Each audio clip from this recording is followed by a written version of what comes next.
Я чеченец из города Грозного. Хочу сегодня обратиться к казахскому народу.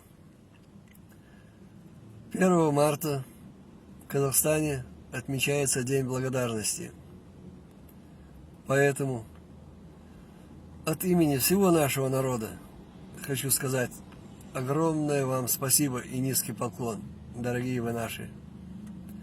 Ведь благодаря вам в 1944 году, 23 февраля, когда по ложному обвинению был выслан целый народ наш, обрекая на смерть, голод и холод, благодаря вам наша нация выжила, выстояла, потому что вы доказали всему миру, что вы благородный, богобоязненный, ведь вы делились последним куском хлеба,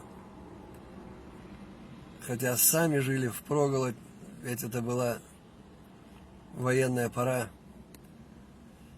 Вы приняли несколько наций: немцев, корейцев, чеченцев, ингушей, курдов, месхетинцев, греков, карачаевцев, балкарцев.